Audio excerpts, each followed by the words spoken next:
Серебряный век русской поэзии. Темная сторона и неудобная правда.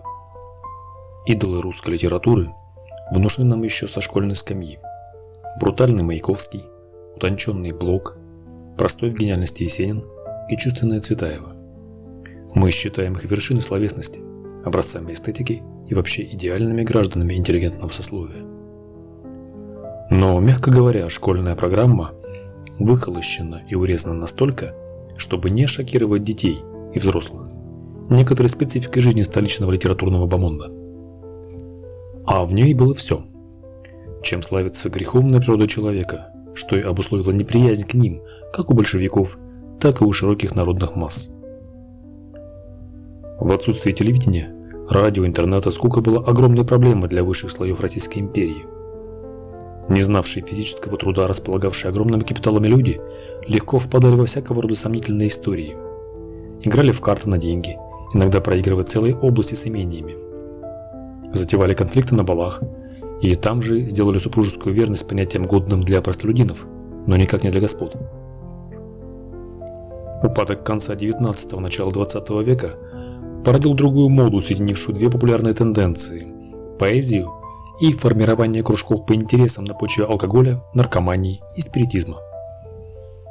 Домашние салоны стали отдушиной тем, кто желал интересно провести время, кто налаживал неформальные связи, кто продавал себя или свой труд публично. Из Франции пришла мода на салоны еще с времен Наполеона. Тему задает хозяйка дома, ее называли на французский манер салонье или королева салона. Самые успешные хозяйки поражали своих гостей интеллектом, остроумием и, конечно же, красотой. Приглашались знатные, умные, одаренные члены общества. Там встречались дипломаты и военные, ученые и чиновники, музыканты и поэты. И в атмосфере беседы удивляли друг друга тем, чем могли. Зинаида Гиппиус, поэтесса, и Мережковский, ее муж и критик, стали известнейшими хозяевами салонов в столице. Между салонами шла борьба за фигуры их посещавших, что определяло статус. В ход шли интриги, подкуп, приглашение красивых молодых дочерей и юных отпрысков богатых домов. Ставились спектакли и представления, лишь бы завлечь посетителей. Цель была проста. В салонах решались важнейшие коммерческие дела, амурные похождения. Зарождались или гасли властители умов. И все это гораздо быстрее и приятнее, чем через официальные каналы власти и бизнеса. Некоторые члены императорской семьи имели свои салоны. Попасть туда было просто билетом в высшее общество страны и залогом блистательной карьеры. В таких собирались и зарубежные гости, дипломаты, путешественники, дамы полусвета. Соответственно, и развлечения были для высшего класса. Именно на таких вечерах впервые были прочитаны Лермонтовский «Демон», гоголевские «Мертвые души» и Грибоедовское «Горе от ума». Так вот, салонная романтика середины XIX века была мероприятием узкого круга сливок общества империи. К XX веку она выродилась в арт-кабаки для широких, но грамотных масс, где эстетика высшего света и морали высмеивалась, а пороки, напротив, окружались тайной и притягательностью.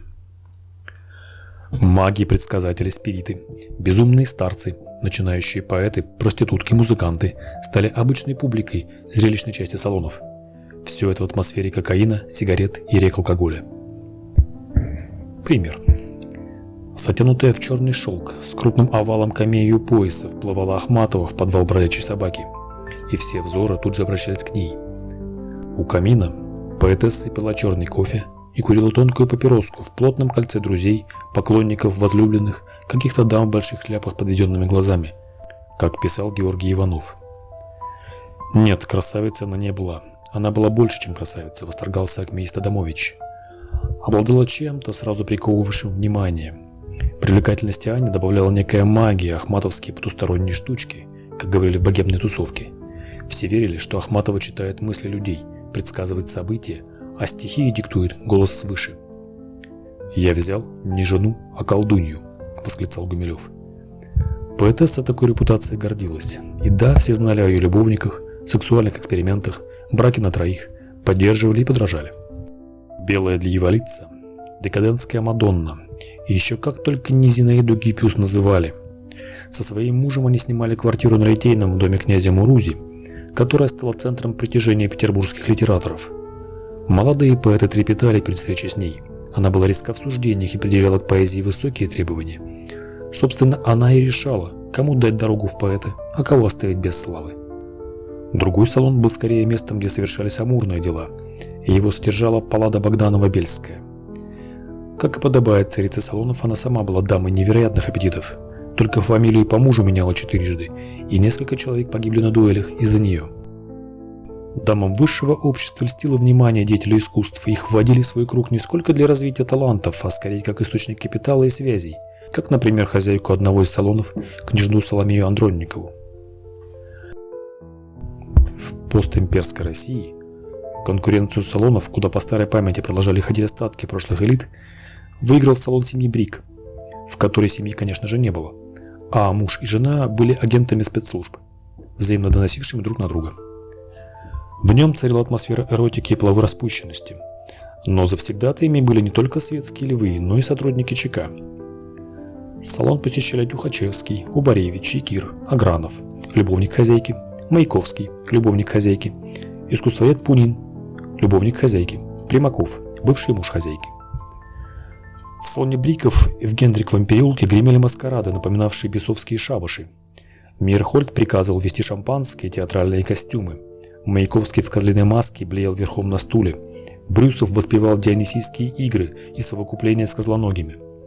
«Я в красных чулках, а вместо лифа цветастый русский платок», — вспоминала Лилия Брик. А в салоне «Башня» поэта Иванова Анна Ахматова эпатировала публику сценами своей почти змеиной гибкости, откровенными нарядами и также подбирала себе партнеров. Мужчины Анны уступали по влиятельности любовникам Лили, художники Модельяни и Анреп, композитор Лурье и все тот же искусствовед Пунин, ученый Шлейко и Гаршин. Разумеется, посетители салона Брик быстро понимали, с кем имеют общение, да и особенно это не скрывалось.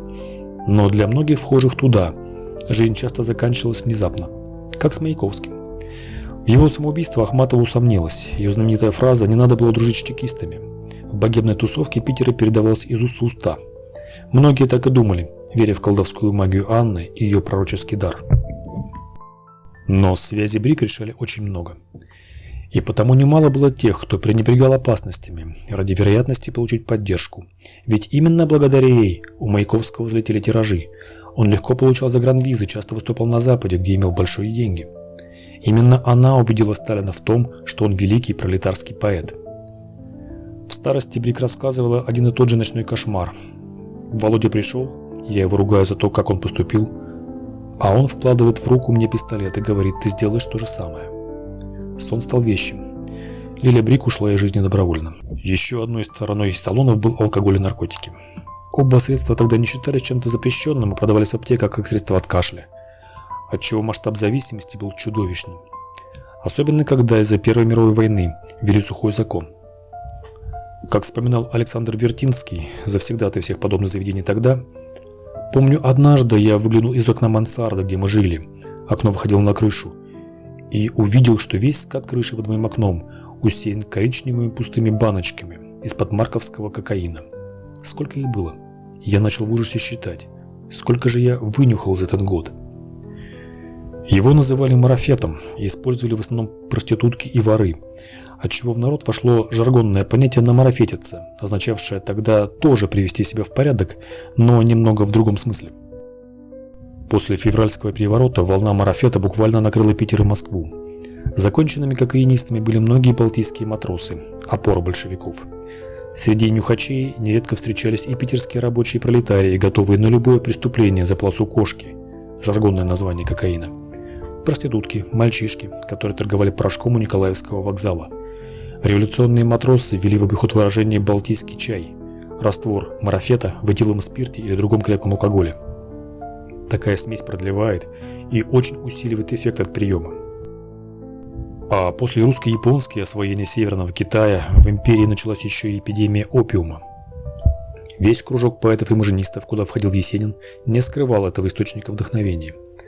Однако сам Есенин отрицал пристрастие яростно и лишь однажды упомянул, что его друг, народный поэт и гомосексуалист Клюев, заставлял его курить гашиш, наверное, желая отравить. Впрочем, нарком Луначарский в своей брошюре о вреде наркотиков уверенно пишет о заболевании и у Есенина. И как раз Есенин часто выступал в салонах попроще, где богемно-криминальная публика слушала его стихи в парах алкоголя, наркотиков и мордобоя. Не отставали и верхи. Так основатель кружка декадентов, поэт Александр Добролюбов, с большим лицом, имевшим совершенное сходство с белой маской, с которой жутко чернели какие-то сказочно-восточные глаза, как описывал его Бунин, практически не расставался с трубкой для курения опиума. Светская львица, поэтесса Паллада Богданова-Бельская курила папиросы с опиумом для создания имиджа роковой красавицы. Цитата: «Помню, в 17 году во время одного разговора я заметил, что Брюсов постепенно впадает в какое-то оцепенение, почти засыпает. Наконец он встал, ненадолго вышел в соседнюю комнату и вернулся помолодевшим. Заглянув в пустой ящик его стола, я нашел там иглу от шприца и обрывы газеты с кровяными пятнами. Последние годы он часто хворал, по-видимому, на почве интоксикации. Декаданс империи был назван так не для красного словца, а отражает настоящий упадок физический и психический огромного слоя населения в стране. И стимуляторы сыграли в этом далеко не последнюю роль. Пишите, знали ли вы о таком разгуле наркомании в стране ранее? Ставьте лайк и подписывайтесь на канал.